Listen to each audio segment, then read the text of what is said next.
네, 시청자 여러분 안녕하십니까? 뉴스타트 3부 시작합니다. 첫 소식입니다.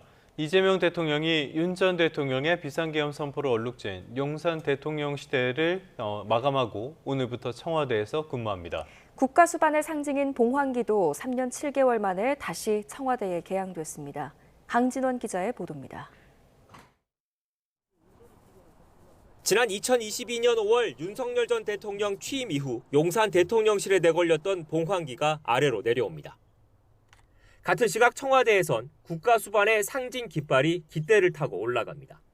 봉황 두 마리가 무궁화를 가운데 놓고 마주보는 문양이 새겨진 봉황기가 3년 7개월 만에 용산 대통령실을 떠나 다시 옛자리로 돌아갔습니다.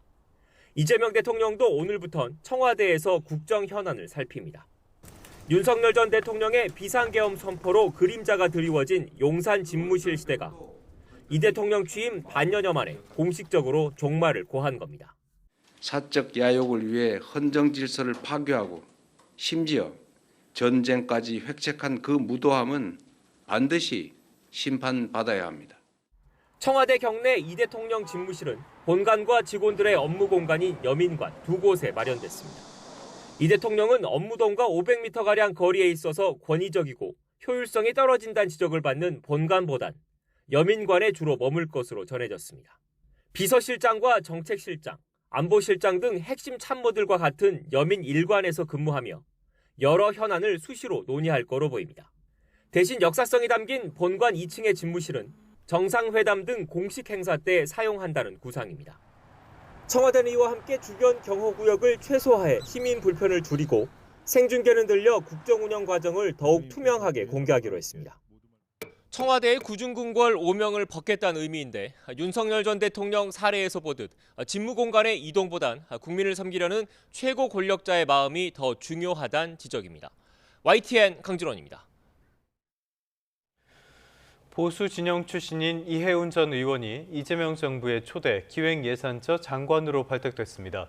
대통령실은 이재명 대통령이 이 전 의원을 기획예산처 장관 후보자로 지명했다고 밝혔습니다. 이규현 홍보소통수석은 이 후보자가 국회 예산결산특별위원회 간사와 KDI 연구위원 등을 역임해 정책과 실무에 능통하다고 설명했습니다. 이 후보자는 국민의힘의 전신인 한나라당과 새누리당 등에서 3선 의원을 지냈고요. 지난 22대 총선에서도 국민의힘 후보로 서울 중구 성동구 갑에 출마했습니다. 이 대통령은 국민경제자문회의 부의장에도 보수 진영으로 분류되는 김성식 전 의원을 임명했고 국가과학기술자문회의 부의장에 국가핵융합연구소장을 지낸 이경수 박사를 임명했습니다. 트럼프 대통령과 볼로디미르 젤렌스키 우크라이나 대통령이 우크라이나 전쟁 종전안을 논의하고 있습니다. 트럼프 대통령은 우크라이나에 대한 안전 보장을 언급했고 젤렌스키 대통령은 빨리 평화가 오길 바란다고 말했습니다. 워싱턴에서 홍상희 특파원입니다. 플로리다 마러라고에서 젤렌스키 우크라이나 대통령을 맞이한 트럼프 대통령은 지금까지 8개 전쟁을 해결했지만 이번이 가장 어렵다고 토로했습니다. 하지만 이 전쟁을 반드시 끝내야 한다며 러시아와 우크라이나 두 정상이 합의하기를 원한다고 밝혔습니다. 또 협상이 막바지 단계에 와 있다면서 종전안에는 우크라이나에 대한 강력한 안전 보장도 포함될 거라고 말했습니다. There will be a security agreement. It'll be a strong agreement. And the European nations are very much involved in that. 우크라이나 재건 과정에서 막대한 부가 창출될 수 있고 경제적으로 크게 이익이 되는 내용이 있다고 밝혀 종전안의 전후 재건 구상도 포함될 것으로 보입니다. 이와 함께 종전안 협상에 시한은 없다며 데드라인은 전쟁을 끝내는 것이라고 강조했습니다. 젤렌스키 대통령은 지난 한 달 동안 협상에서 진전을 이뤘다면서 하루빨리 평화가 오길 바란다고 말했습니다. 영토를 양보할 것이냐는 질문에는 즉답을 피한 채 종전안 항목을 논의해야 한다고 강조했습니다. 돈바스 지역의 러시아 편입 문제와 러시아가 점령한 자포리자 원자력 발전소의 분할에 대해서는 기존 입장을 고수할 것으로 보입니다. We will speak about 21 square.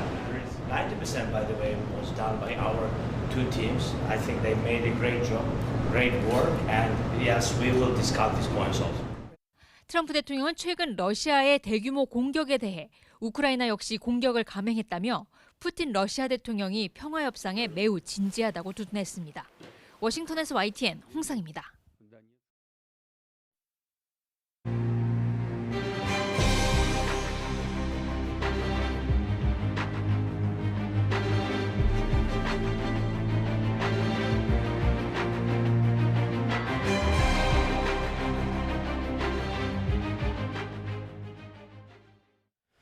네, 동시에 출범했던 3개 특검이 모두 종지부를 찍게 됐습니다. 민주기 특검은 오늘 오전 10시 직접 최종 수사 결과를 발표합니다. 임주혜 변호사와 함께 관련 내용 정리해 보겠습니다. 어서 오십시오. 어서 오십시오. 네, 안녕하세요. 어쩌면 가장 관심을 많이 받았던 특검이 아닐까 싶어요. 선출되지도 않은 권력이 뒤에서 권력을 행사하고 있었다라는 의혹이 무성했던 김건희 특검을 말씀드리는 건데 굉장히 많은 의혹들을 수사한 것 같아요. 어떤 내용들이 있었습니까? 지난 7월 2일 출범한 이 민중기 특검, 김건희 여사 특검은요, 굉장히 방대한 혐의에 대한 조사를 이어갔습니다. 당초 출범할 때 애초에 굉장히 문제가 됐던 부분들, 도이치모터스 주가 조작 의혹이나 이 명태균 씨와 관련된 선거 개입 의혹, 그리고 예. 건진법사를 기점으로 한 통일교 청탁 의혹에서 시작이 됐습니다. 이후에 이 수사 과정에서 새롭게 드러난 혐의들도 상당했습니다. 이제 일명 매간 매직 의혹이라고 해서 김건희 씨가 수수한 것으로 알려져 있는 고가의 제품들이 계속해서 드러나면서 점점 더 수사 범위를 넓혀왔는데요. 예. 오늘 일단 이 마침표를 찍은 특검 그리고 이 수사의 성과에 대해서 민주기 특검이 직접 브리핑할 예정이고요. 물론 좀 명과 암이 있었다. 많은 부분 기소가 이루어졌고 상당 부분 혐의점이 밝혀졌지만 예. 결국 밝혀지지 못한 부분이라던가 연관성을 찾지 못한 부분에 대해서는 아쉬움이 남는다라는 총평 역시 함께 나오고 있습니다. 네, 차근차근 하나씩 좀 짚어보겠습니다. 우선 특검은 김건희 씨를 역대 영부인 가운데 처음으로 공개 소환했고 이어서 구속과 기소까지 이어졌습니다. 수사 어떤 흐름으로 진행됐나요? 김건희 특검이 초기의 성과가 상당했습니다. 상당 부분 이제 전격적으로 기소를 하고 또 이제 압수물 같은 부분을 확인하면서 속도감을 냈었는데요. 이 전직 영부인에 대해서 최초로 공개 소환을 하고 기소까지 이루어냈다라는 점에서 역사적으로도 의미가 있는 그런 부분이 예. 있었습니다. 김건희 씨가 처음 소환 조사에 응하면서 이제 아무것도 아닌 사람이 심려를 끼쳐서 죄송하다라는 말을 남기기도 했었는데 결국 지금 이 수사 과정에서 이봉관 전 회장이라던가 서성빈 씨, 최재형 목사 여러 부분이 계속해서 언급이 됐었고요. 네. 결국 큰 줄기라고 하는 것이 고가의 샤넬 가방을 수수했다거나 이것을 가방과 구두로 교환했다는 부분, 이 명품 시계를 받았다, 이우환 화백의 그림을 받았다, 여러 가지 이런 고가의 제품들이 연이어 등장을 하고 특히 수사 과정에서 김건희 씨가 당초에는 이런 제품들을 결코 받은 적이 없다 전면 부인을 하다가 샤넬백 수수와 같은 부분은 또 수수 사실을 인정함으로써 네. 수사에 있어서 변곡점을 맞았고요. 결국 김건희 특검 같은 경우에는 이런 고가의 제품들을 받은 상황을 입증해냄과 동시에 그렇다면 이 제품들을 왜 받았는가 네. 알선 수재 혐의 네. 결국 윤석열 전 대통령이 행사할 수 있었던 그런 권력을 영부인이 함께 나누어 가짐으로써 이런 제품을 받고 어떤 청탁을 들어주려고 한 것이 아닌가 이런 부분에 수사 과정이 집중을 한 바 있습니다. 참 본인의 위치를 알긴 알았던 건지 의심이 들 정도로 참 많은 것들도 받아 챙겼다라는 생각이 들긴 하는데요. 또 하나 짚어보자면은 김기현 의원 부부.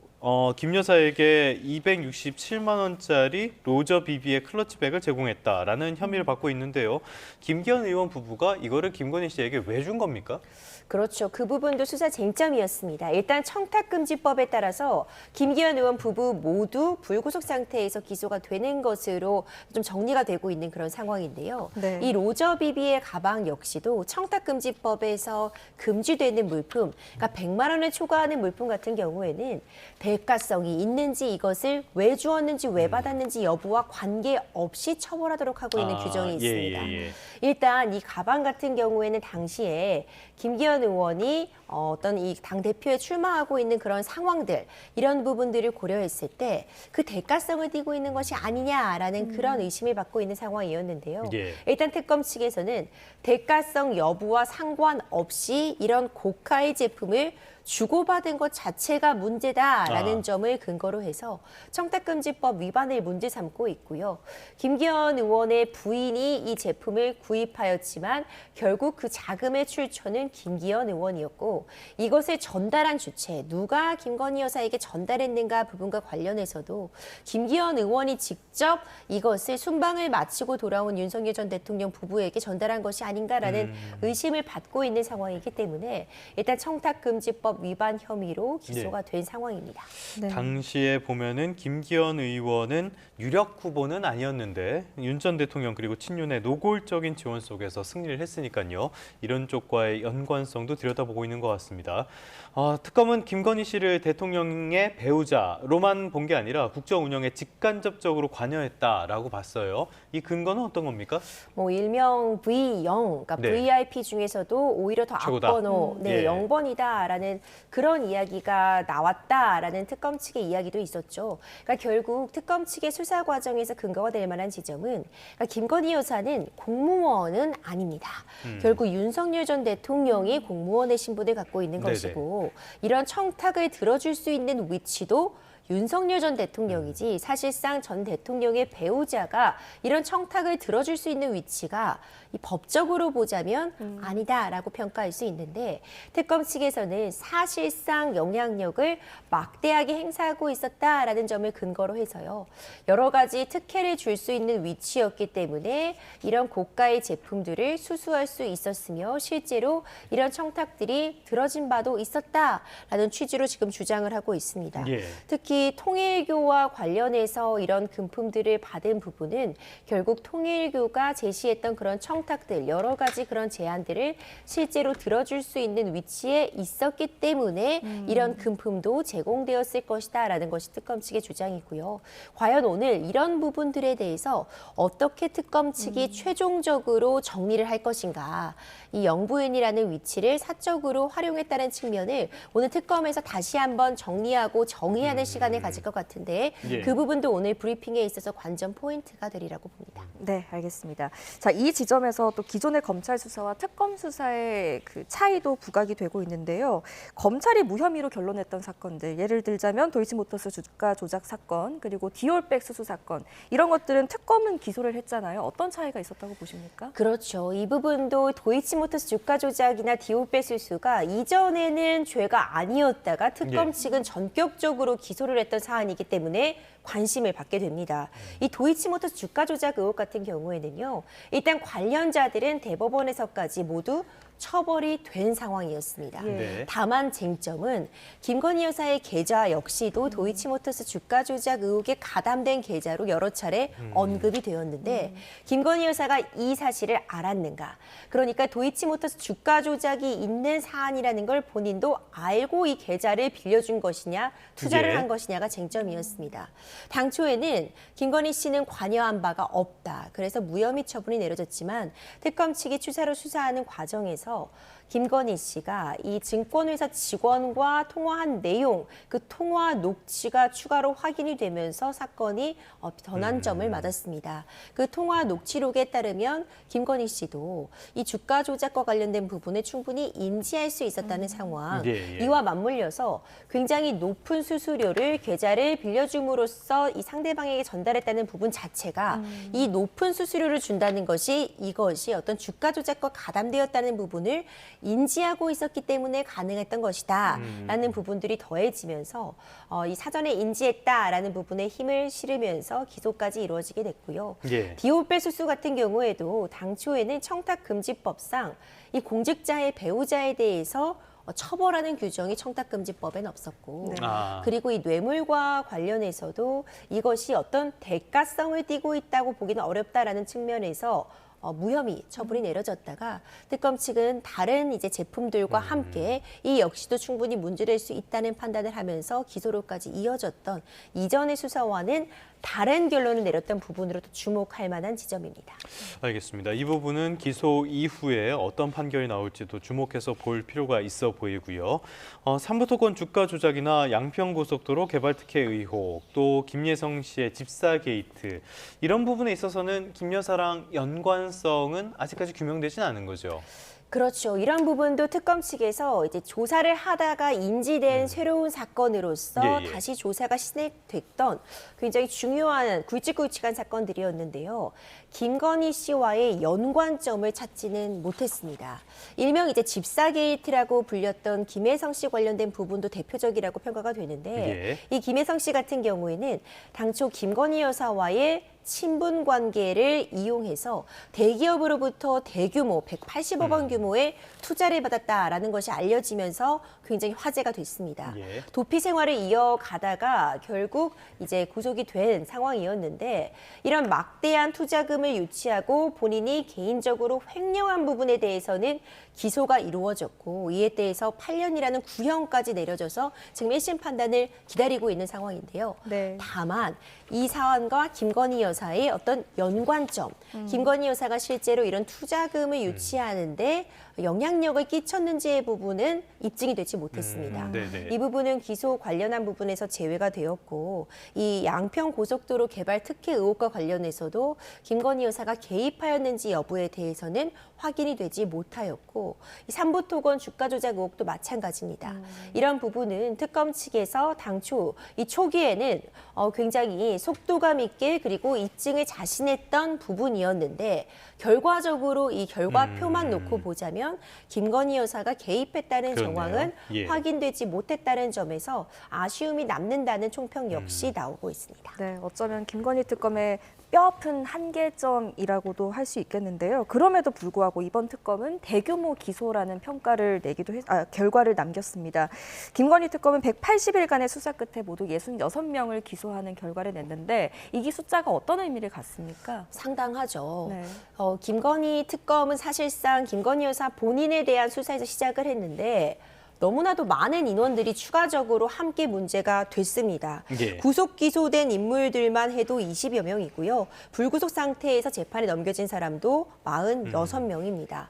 결국 이 사건의 핵심이라고 볼 수 있는 김건희 씨에게 어떤 금품을 제공한 공여자들 역시도 모두 기소가 되었다.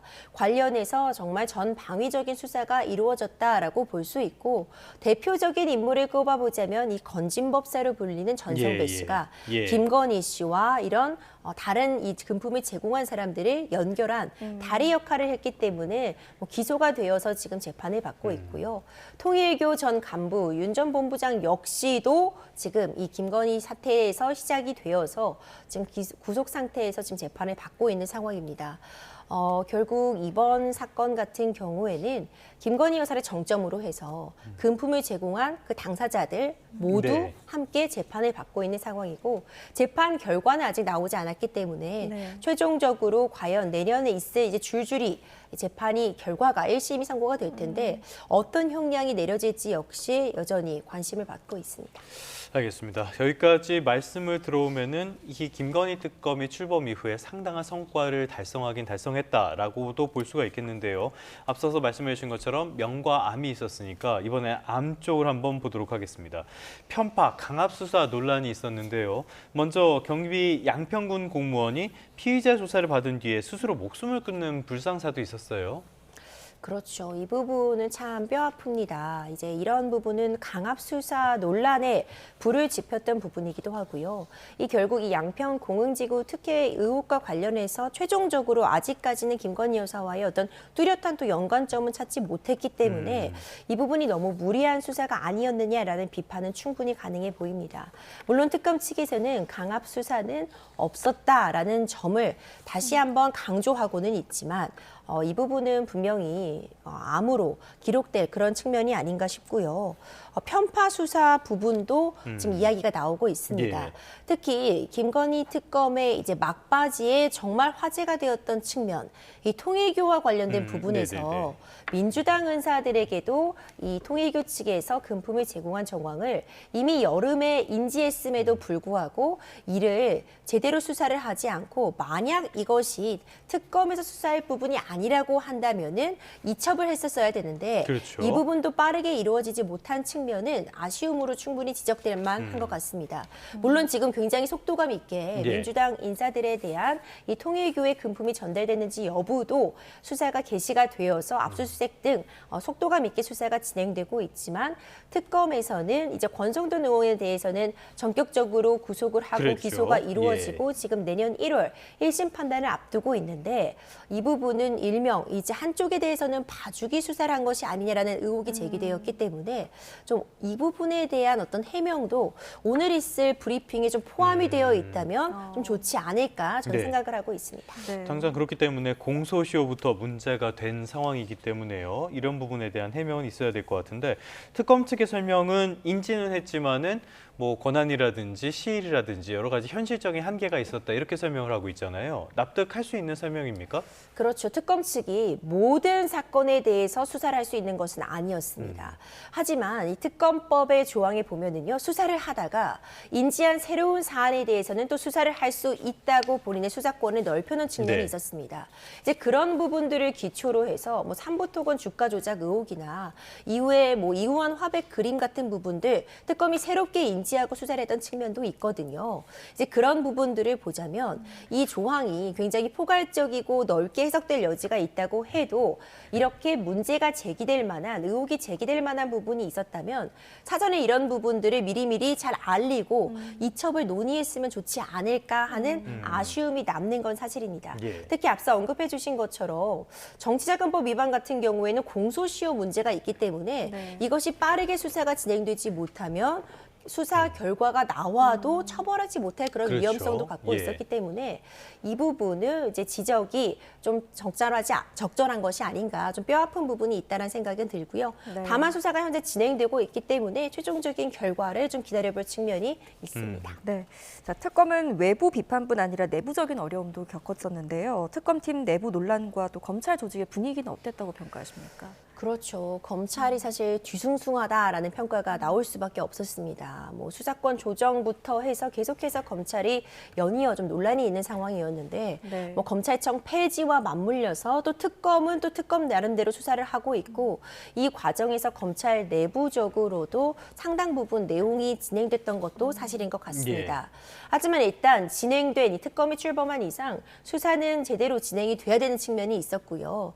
어느 정도 소기의 성과가 있지 않았을까. 이 검찰 내부적으로도 이 특검 측의 성과에 대해서는 충분히 활동을 했다라는 부분도 있는 것 같고 다만 이제 미진한 부분에 대해서는 경찰 국수본으로 또 넘어가게 되고 예. 나머지 이제 검찰 조직에서는 공소 유지를 담당하게 되는데 수사도 중요하지만 재판에서 어떻게 공소를 유지해 나갈까도 굉장히 중요한 측면이 있습니다.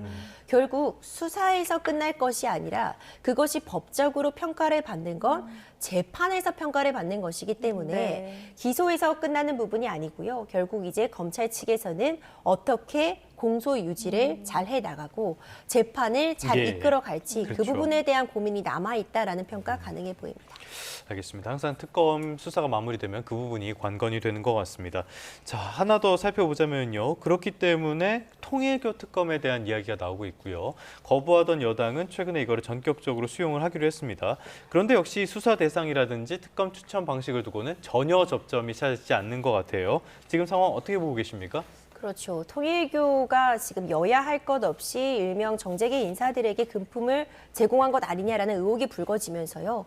특검 도입 필요성이 언급이 되었고 사실 여론을 인식하지 않을 수 없었던 것 같습니다. 네. 여론도 특검 도입이 필요하다라는 부분에 상당 부분 좀 의견이 모아지는 네. 그런 측면이 있어서 일단 여야가 특검 도입까지는 합의를 했습니다. 다만 어떤 인사를 특검으로 임명하고 수사를 담당할 것인지 네. 그 임명에 대한 부분과요. 어디까지 수사를 할 것인지는 전혀 그 접점을 찾지 못하고 있습니다. 네. 그런데 중요한 알맹이는 바로 그런 부분들이기 때문에 만약 수사 범위를 너무 넓힌다면 제한된 기간 동안 수사를 좀 내실 있게 끝내지 못할 위험이 있고 또 이 수사 범위를 너무 좁힌다면 제대로 된 수사가 이루어지지 못할 가능성이 있기 때문에 이 부분은 앞으로 좀 협의가 필요하지 않을까. 그리고 내실 있는 수사가 진행되기 위해서는 국민들의 의견에도 좀 귀를 기울이고 그리고 여러 전문가들의 의견을 좀 종합해서 어떤 모습으로 특검을 구성하고 이 수사 대상을 참을지를 좀 빠르게 정리할 필요가 있어 보입니다. 알겠습니다. 끝으로 이 부분 한번 살펴보도록 할까요? 어찌됐건 지금 영부인이 처벌을 받기 직전인 그런 상황이라고 할 수가 있는데 정권마다 영부인이라든지 대통령의 가족이라든지 이런 잡음들이 계속 반복이 되고 있습니다. 이런 것들을 뿌리뽑을 근본적인 대책은 없을까요? 이제 반복돼서는 안 되는 일입니다. 네. 정권이 교체될 때마다 계속해서 이 전직 대통령 부부와 관련된 이슈들 매번 언급이 되었는데 물론 이번 사안 같은 경우는 이제 구속 상태 재판을 받게 되는 또 여러 가지 혐의에 대해서 동시다발적으로 기소가 되는 초유의 사태라는 평가 가능합니다. 결국 이런 일이 반복되는 건 어떤 권력이라는 부분들이 집중되게 되면 예. 그에 따른 명과 암이 있기 마련인데 네네. 계속해서 암 부분이 강조되고 있는 측면이 아닌가 생각이 되는데요. 일단 청탁금지법 같은 부분들이 도입된 그 배경을 생각해 보자면 의심이 될 만한 일, 누군가에게 있어서 이런 의혹이 제기될 만한 일 자체를 만들지 말자라는 것이 청탁금지법의 도입 취지였습니다. 이것이 단순히 사교적으로 의례적으로 건넬 수 있는 선물인지 여부, 아니면 이것이 어떤 대가성을 띠고 있는지 여부와 아예 관련 없이 일정 부분이 넘는 부분의 어떤 선물 자체도 받지 말자는 것이 청탁금지법의 도입 취지라고 생각을 한다면 예. 더 높은 자리에 있을수록 많은 권력을 행사하고 국민들에게 봉사하는 위치에 있을수록 이 의미를 다시 한번 새길 필요가 있어 보입니다. 네, 알겠습니다. 오늘 여기까지 듣겠습니다. 임주혜 변호사와 함께 관련 내용 짚어봤습니다. 잘 들었습니다. 고맙습니다.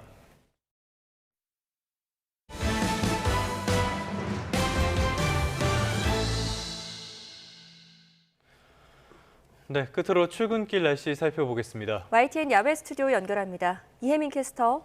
네, 이혜민입니다. 네, 오늘도 날이 흐리던데요. 곳곳에 눈비 예보가 있다고요. 네, 그렇습니다. 이곳 상암동은 약한 비가 내렸다 그친 상태지만 현재 중부지방 곳곳에 비가 내리는 곳이 있습니다. 눈이 내리는 곳도 있는데요. 오늘 오전 중에는 전북과 경북 서부에도 비가 확대되겠습니다. 다만 비의 양은 5mm 안팎으로 많진 않겠습니다. 네, 그래도 출근길에는 교통안전에 주의가 필요하겠네요. 네, 맞습니다. 비의 양이 적어도 도로가 미끄러운 곳이 많겠습니다. 특히 그늘진 도로 등 기온이 낮은 곳에서는 살얼음이 끼는 곳이 있겠고요. 많은 눈이 예고된 강원 영서를 중심으로는 빙판길에도 주의하셔야겠습니다. 눈비는 오늘 오후까지 이어지는 곳이 많겠습니다. 강원도에는 많은 눈이 오겠는데요. 앞으로 영서에 최고 5cm, 대설 예비특보가 내려진 강원 산간에는 2에서 7cm의 눈이 더 내리겠습니다. 오늘도 추위 걱정은 없겠습니다. 현재 서울이 4.9도, 대전은 2.3도로 예년 기온을 4에서 9도가량 웃돌고 있습니다. 낮에는 서울 8도, 광주 13도, 부산은 14도까지 오르겠습니다. 내일부터는 대체로 맑은 하늘이 함께하겠습니다. 다만 새해 첫날인 목요일 오후부터 호남과 제주도에는 눈 예보가 있고요. 주 중반부터는 다시 강추위가 찾아올 것으로 전망됩니다. 비 소식이 없는 동해안 지역은 오늘도 대기가 매우 건조하겠습니다. 또 오늘 중서부 지역부터 차츰 공기가 탁해지면서 오후에는 전국에서 대기질이 나쁠 것으로 전망됩니다. 지금까지 YTN 이혜민입니다. 네, 12월 29일 YTN 뉴스타트 모두 마무리하겠습니다. 네, 이어서 뉴스 특보가 계속됩니다. 많은 시청 바랍니다.